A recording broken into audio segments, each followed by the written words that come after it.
오늘 본문 우리에게 잘 알려진 마리아와 마르다 가정에서 예수님을 영접한 후 일어난 사건을 다루고 있습니다. 예수님께서 오늘날로 따지면 마리아 가정을 신방하는 중이었다 할 수 있을 것입니다. 그런데 이 사건에서 마르다는 예수님을 대접하는 일에 신경을 집중하였고, 마리아는 예수님의 말씀을 듣는 데 집중했습니다. 손이 부족하고 분주한 마르다는 예수님께 동생이 자신을 돕도록 명하여달라 요청하였으나, 주님께서는 마리아가 좋은 것을 택하였다 말씀하셨습니다. 우리는 이 사건의 의미를 너무나 잘 알고 있습니다. 손님을 대접하는 일이 결코 가벼운 일일 수는 없을 것이나, 주님께서 더 기뻐하시는 일은 말씀을 사모하는 것입니다. 우리는 이 시간 하나님의 말씀, 그리고 설교 말씀을 사모해야 되는 이유에 대해 생각해 보길 원합니다. 말씀은 우리 개개인의 영혼을 위해 필요합니다. 사실 이 땅에 사는 모든 설교자가 완벽한 말씀을 선포한다 장담할 수는 없습니다. 그러나 그럼에도 우리가 타인의 설교를 쉽게 비판하며 판단하는 것 역시 조심스러울 필요가 있습니다. 저는 설교 말씀을 전할 때 혹시라도 내가 적절하지 않은 표현이나 혹은 자기의로 하나님의 영광을 가리게 되지 않을까 두려울 때가 있습니다.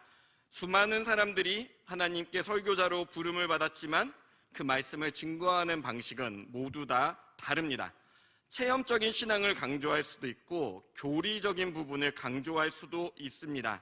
그러나 분명한 것은 설교는 단순하게 문장, 언어로 전해지는 것 이상의 의미를 가지고 있습니다.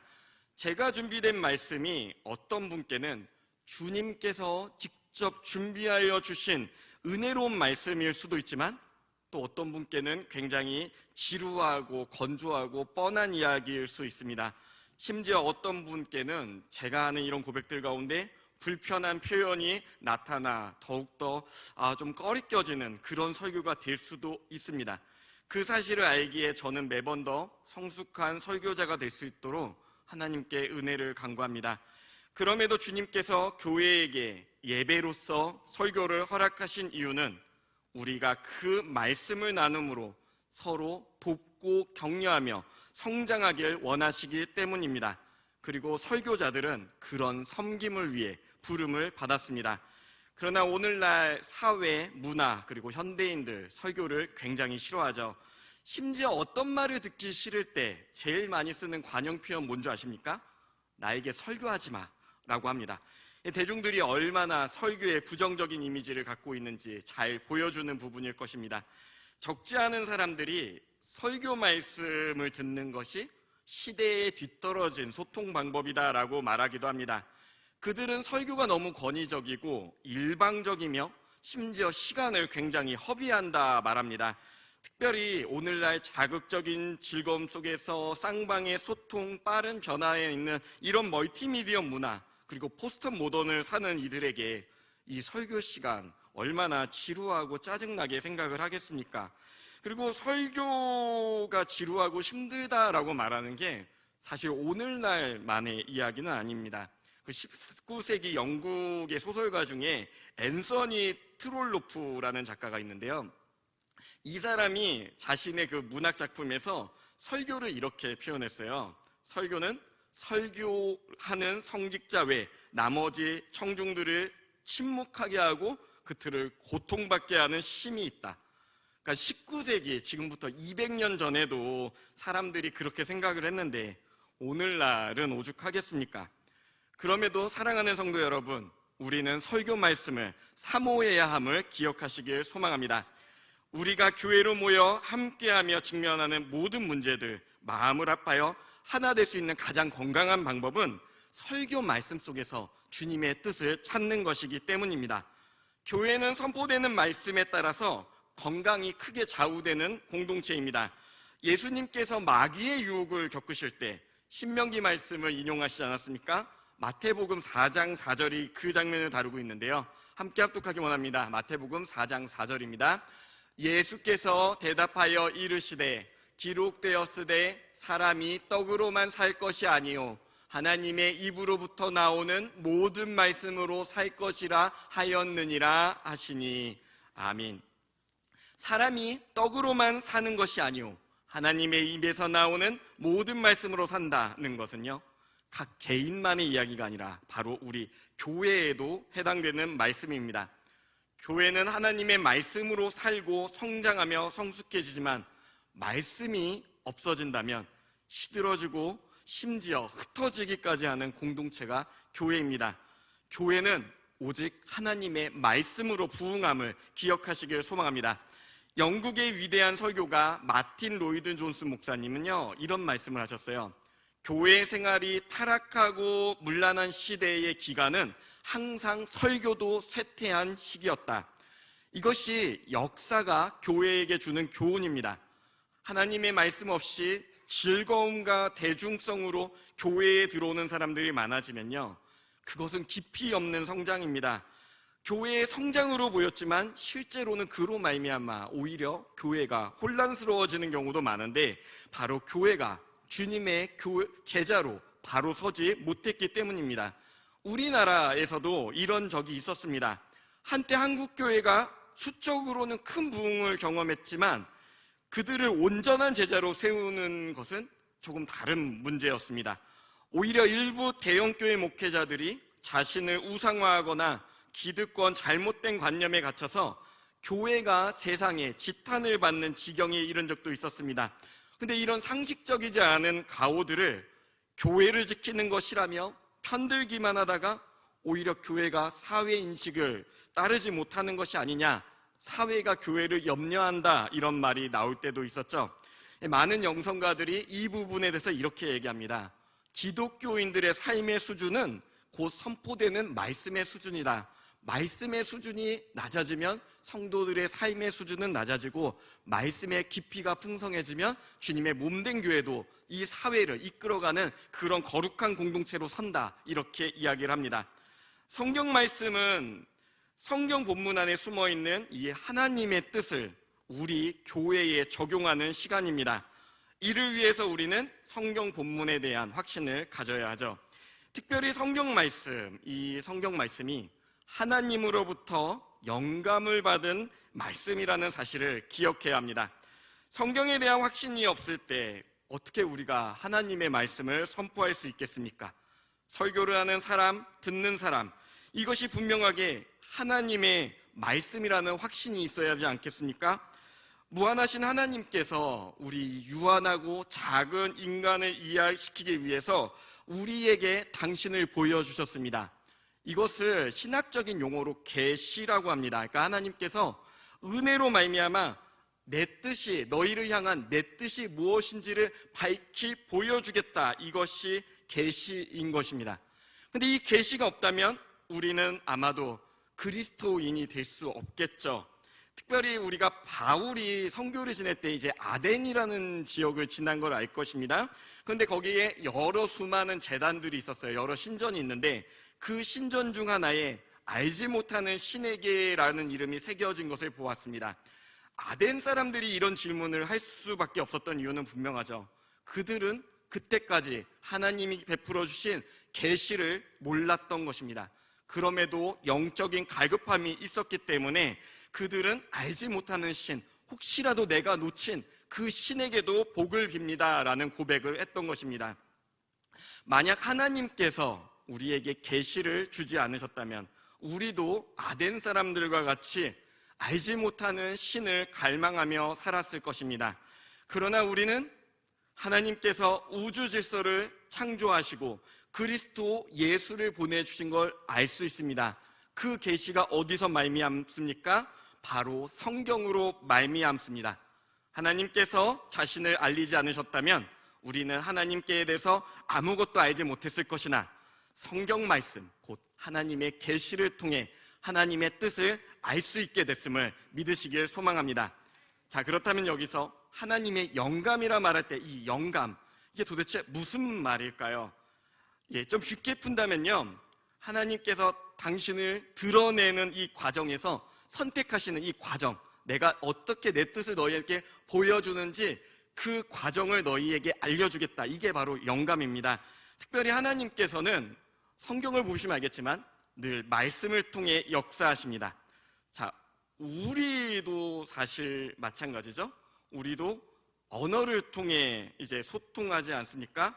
근데 이 언어 역시도 더 넓은 면에서는 하나님께서 우리와 소통하시기 위해 우리에게 허락하시고 사용하게 주신 도구입니다.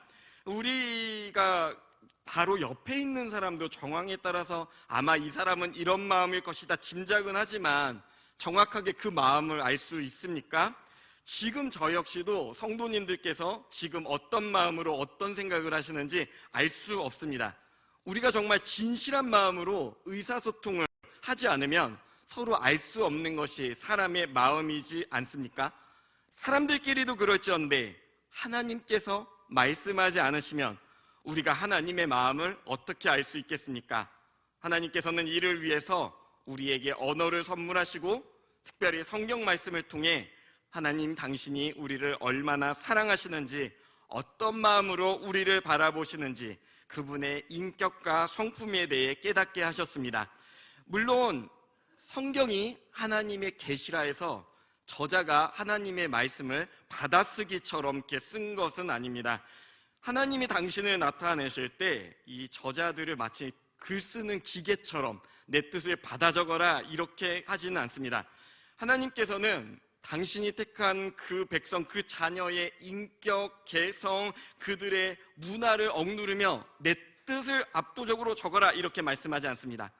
그들의 개성을 존중하고 그 가운데서 말씀하시며 그 말씀, 그 사람의 개성과 정황을 통해 기록하도록 사용하셨습니다.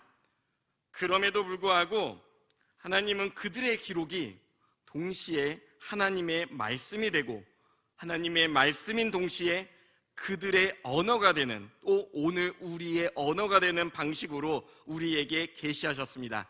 그것이 바로 성경입니다. 그런데 이 하나님의 말씀이 우리에게 주어진 거 우연이겠습니까? 결코 그렇지 않습니다. 이제 학자들이 성경을 일컬어 말할 때 기록된 하나님의 말씀이며 또 하나님의 섭리로 수세기 수천 년을 거쳐 보존되었으며 모든 사람이 언제 어디서나 읽을 수 있도록 우리에게 주어진 것이다 라고 설명을 합니다. 특별히 하나님의 섭리라는 말은요, 그분의 완벽한 계획과 목적 가운데 오늘 우리에게 성경 말씀이 주어졌다는 것입니다. 하나님께서는 우리에게 당신의 뜻을 성경을 통해 분명히 말씀하셨습니다. 그리고 우리는 그분의 뜻을 따를 의무가 있는 존재이기에 하나님의 뜻에 순종해야 하며 그분이 우리에게 전달한 것을 다른 사람들에게도 전해야 합니다. 그러나 성경이 없다면, 그리고 성경에 대한 신뢰가 없다면 예배 중 선포되는 설교 말씀에는 아마도 아무런 생명력이 없을 것입니다. 그저 설교자 자신의 체험과 세상 자랑, 인문학적 지식, 그럴싸할 연설 능력만을 메아리처럼 울리게 하겠죠. 그리고 아마 성도님들도 그 말씀은 외면하실 것입니다. 세상에 이미 너무나 많은 탁월한 강연자들이 존재하지 않습니까? 그리고 여러분 가지고 계신 스마트폰 버튼 하나만 누르면요, 그런 명강의들을 언제든 들을 수 있는 그런 시대가 바로 오늘입니다. 그런 시대에 하나님의 말씀이 아닌 성경적 근거가 없는 이런 설교가 우리에게 어떤 가치를 줄 수 있겠습니까?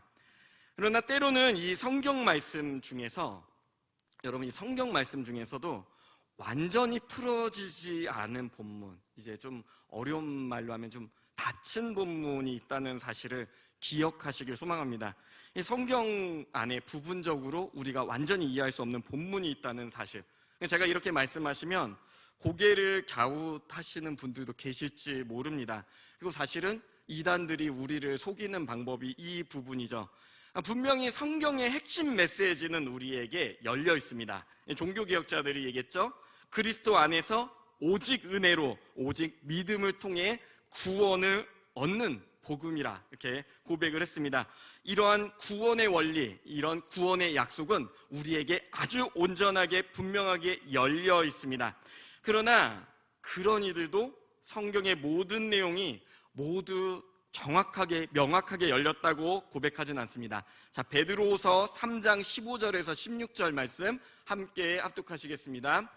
또 우리 주의 오래 참으심이 구원이 될 줄로 여기라. 우리가 사랑하는 형제 바울도 그 받은 지혜대로 너희에게 이같이 썼고. 16절 혹시 없으실까요? 예, 제가 읽어드리겠습니다. 또 그 모든 편지에도 이런 일에 관하여 말하였으되 그 중에 알기 어려운 것이 덜어 있으니 무식한 자들과 굳세지 못한 자들이 다른 성경과 같이 그것도 억지로 풀다가 스스로 멸망에 이르느니라.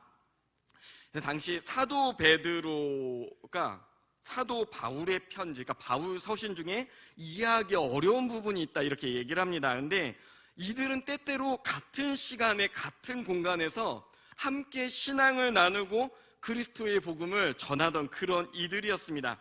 근데 이들이요, 함께하는 사도들조차도 자신이 받은 하나님의 계시 그 부분을 서로 이해하지 못하는 부분들이 있었다라고 고백을 하는 것입니다.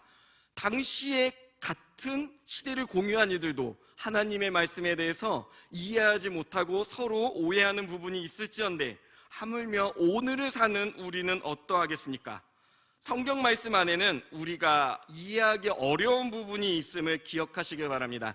특별히 이 시대의 이단들, 우리가 제일 이해하기 힘든 요한계시록에 대해서 분명한 풀이를 준다 하지만 그것은 거짓말입니다. 당시에 하나님의 가장 존귀한 사도들조차도 그 계시에서 풀 수 없는 영역이 있음을 분명하게 고백했습니다. 그리고 또 이런 계시의 영역을 억지로 풀어내는 것도 하나님의 뜻이 아님을 분명하게 경고합니다. 베드로서 1장 20절에서 21절 말씀 함께 합독하시겠습니다. 먼저 알 것은 성경의 모든 예언은 사사로이 풀 것이 아니니 예언은 언제든지 사람의 뜻으로 낸 것이 아니요 오직 성령의 감동하심을 받은 사람들이 하나님께 받아 말한 것임이라. 아멘. 그래서 교회는 이 성경의 어려운 부분을 설명하고 적용하도록 도울 목회자 그리고 교사가 필요합니다. 에베소서 4장을 보면 하늘에 오르신 예수님께서 어떤 사람은 목사로 그리고 어떤 사람에게는 교사의 은사로 교회를 섬기게 하셨다고 말씀합니다. 이와 관련해서 성도님들께서는 이제 사도행전 8장 에티오피아 관료에 관한 이야기도 기억하실 것입니다. 이 사람이 아마도 6월절 축제를 마치고 예루살렘에서 내려오는 길에 이제 이사야서를 읽으면서 풀리지 않는 진리 앞에 갈급함을 느꼈습니다. 근데 그때 성령님께서 전도자 빌립을 이끌어 그에게 보내사 그들이 함께 수레에 앉았습니다. 당시 에티오피아 관료가 읽고 있던 게 이사야서 53장이었는데 빌립이 그에게 먼저 물었죠. 지금 읽고 있는 것을 이해합니까? 그러자 이 에티오피아 사람이 말했습니다. 누가 가르쳐 주지 않는데 내가 어떻게 이해할 수 있겠습니까? 교회 안에서는 하나님의 말씀을 풀어 적용할 수 있는 설교자가 필요합니다. 예배 시 말씀을 선포할 목회자, 그리고 부서 모임과 속회 모임에서 말씀을 전할 강사가 필요합니다. 우리에게 주어진 이 성경 말씀, 이 글자 속에 담긴 하나님의 뜻을 풀어 지도할 지도자가 필요합니다. 그러나 우리가 성경 말씀을 이해하기 위해서 기본적으로 가져야 할 사실이 한 가지 있습니다. 사실 오늘부터 약 2000년, 길게는 4000년, 6000년 전에 성경적 세계, 그리고 오늘 우리의 세계는 문화적으로 차이가 있다는 사실입니다. 문화를 연구하는 세속적인 학자들 중에 이 기독교를 걸어서 고대 원시적인 팔레스타인 종교다 이렇게 평가하는 사람도 있습니다. 고대인들의 가치관, 그리고 오늘날 우리는 과학적이고 합리적인 사고를 하는 사람들인데 지성적인 현대인들이 그런 고대적인 사고에 사로잡혀서 되겠느냐 이렇게 주장을 합니다. 오늘날 문명의 발달로 말미암아 정말 많은 것들이 편해졌고 또 많은 현상들을 증명해내지 않았습니까? 그럼에도 불구하고 그들이 놓친 사실이 한 가지 있습니다. 그것이 무엇인가 하니 지금도 하나님께서는 살아계시며 2000년 전에 십자가에 달린 예수님은 오늘도 우리를 찾아오셔서 죄와 사망의 문제에서 우리를 구원하고 계시다는 사실입니다. 사랑하는 성도 여러분, 그리스도의 구원 역사는 모든 시대와 역사를 초월하는 하나님의 은혜임을 믿으시길 소망합니다. 하지만 분명 성경 시대 그리고 오늘 우리 시대의 문화적 차이는 있습니다. 그래서 이 성경을 읽을 때 저는 두 가지 성도님들을 좀 권면해드리고 싶습니다. 첫 번째는 성경을 그냥 읽는 것도 좋은데 당시에 그들의 언어를 좀 연구하고 내가 좀 공부해보겠다 이런 욕심을 좀 가지셨으면 좋겠습니다. 성경 단어, 이 문화 정황을 연구하는 책을 성경 주석이라고 합니다. 이 과거에는 이 책을 구하기도 너무 힘들었고 공부하기도 너무 힘들었는데 다행히 여러분 우리 교회 지금 3층 청장년실 가면은 주석들이 66권이 다 있다는 사실 아십니까? 그리고 이게 굉장히 어렵다고 생각하시는데 그렇게 어렵진 않습니다. 인내력 있게 성경책하고 같이 읽다 보면은 우리에게 큰 유익이 옵니다. 이렇게 성경을 이렇게 어떤 의미일까, 이 말씀의 뜻이 무엇인가 같이 읽다 보면요, 제가 감히 표현하기로 위로부터는 하나님께서 주시는 은혜, 그리고 아래로는 당시의 믿음의 조상들이 어떻게 하나님의 그 은혜를 깨달았는가, 이 두 가지 의미를 깨닫고 배울 수 있는 유익이 있습니다. 그리고 또 두 번째로 이 성경을 잘 이해하기 위해서는 오늘날의 세계도 잘 이해하셔야 됩니다.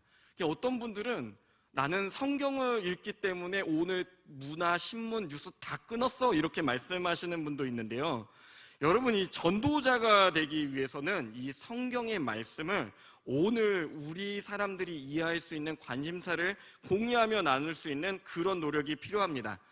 제가 종종 일컫는 가장 위대한 신학자라고 말하는 이 칼바르트라는 목사님이 이런 얘기를 했어요. 한 손에는 성경을, 다른 한 손에는 신문을 들어라, 이런 말씀을 했습니다. 이 말씀을 하신 이유가 뭐냐면 복음 증거의 사역을 하려면 오늘 우리에게 일어나는 일들이 무엇인지에 대해서 굉장히 관심을 가지고 또 그런 관심사 속에서 세상으로 돌아가 그들의 마음을 열어야 우리가 복음을 들을 수 있다라고 얘기를 하는 것입니다. 실제로 초대교회 사도들도 그랬습니다. 이 사도들이 이제 유대인들 안으로 들어가서 구약 성경 말씀을 인용하며 이 구약 성경에 성취된 그 약속의 메시아가 예수님이다라고 증거하고 그로 말미암아 많은 유대인들이 예수님께 돌아온 그런 사실들을 우리는 알고 있습니다. 만약에 사도 바울에게 성경이란 무엇입니까? 라고 묻는다면 사도 바울 분명히 이렇게 얘기할 것입니다. 성경은 오래된 책이지만 그러나 여전히 우리는 그 책 속에서 하나님의 말씀, 살아있는 하나님의 음성을 들을 수 있다. 우리가 성경을 읽을 때, 예배 중 선포되는 말씀을 들을 때 우리는 무엇보다도 이 설교자의 언어 속에서 하나님의 음성 듣기를 간절히 바라합니다. 자, 시브리서 4장 12절에서 13절 말씀 함께 합독하시겠습니다. 하나님의 말씀은 살아있고 활력이 있어 좌우의 날선 어떤 검보다도 예리하여 혼과 영과 및 관절과 골수를 찔러 쪼개기까지 하며 또 마음의 생각과 뜻을 판단하나니 지으신 것이 하나도 그 앞에 나타나지 않음이 없고 우리의 결산을 받으실 이의 눈앞에 만물이 벌거벗은 것 같이 드러나느니라. 아멘. 하나님께서는 우리의 창조자이시기 때문에 우리의 마음의 생각을 감찰하십니다. 성경 말씀 비록 수천 년 전에 기록됐지만 그 말씀은 오늘 우리를 위해 살아있는 말씀입니다. 그리고 하나님께서는 그 말씀을 통해 오늘도 당신의 뜻을 우리에게 전하십니다. 신앙이 성숙하신 성도님들은 교회에 성경을 가져오고 또 자리에 앉아 성경을 펼치실 때마다 하나님의 말씀을 기다리실 것입니다.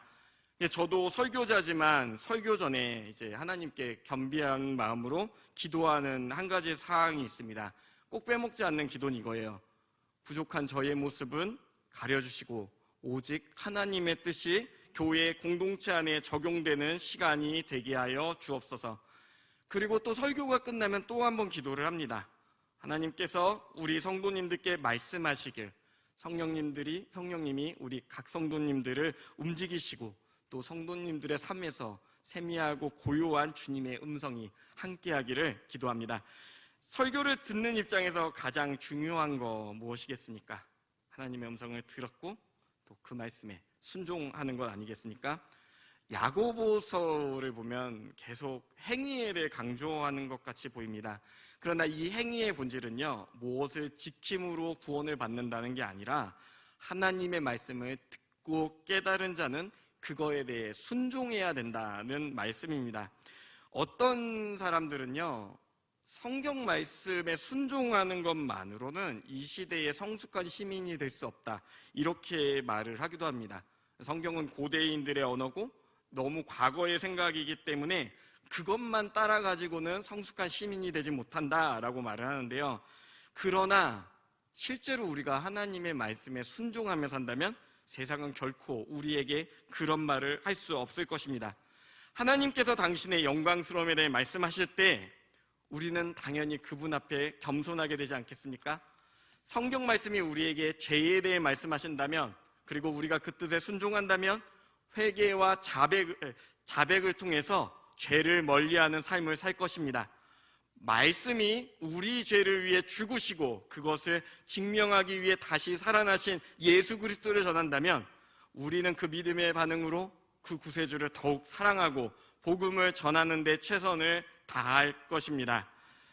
계명, 주님의 하나님의 계명을 듣는다면 그 계명을 다 지키진 못해도 그 의미를 따르거나 순종하기 위해 저와 성도님들 결심하지 않겠습니까? 때로는 외부 세계, 그 세계를 구제하고 나누는 모습에 대해 얘기를 한다면 복음을 전파하고 이 세계를 향해 그들의 물질적 필요를 충족시키기 위해 먼저 발벗고 나설 것입니다. 본문이 예수님께서 오실 미래에 대해 고백한다면, 그 영광에 대해 고백한다면 우리는 그 은혜를 더 깊이 누리기 위해 고백할 것입니다. 설교는 이런 기록된 말씀을 해석하고 적용하며 선포합니다. 그 가운데 하나님의 말씀을 여러분이 받으신다면 또 그것을 순종함으로 실천할 때 하나님의 영광이 드러날 것입니다. 사랑하는 성도 여러분, 하나님의 말씀인 설교 말씀을 사모하시길 소망합니다. 우리가 그분의 말씀, 그분의 마음, 그분의 생각에 동참하며 영과 진리로 나아간다면 우리가 하나님의 백성으로서 주님의 기쁨이 될 것입니다. 이 시대에 주님의 말씀 그 능력을 더욱더 힘있게 증거할 수 있으실 것입니다. 그 믿음 기억하시며 말씀을 사모하는 저와 성도님들 되시길 소망합니다. 기도하시겠습니다.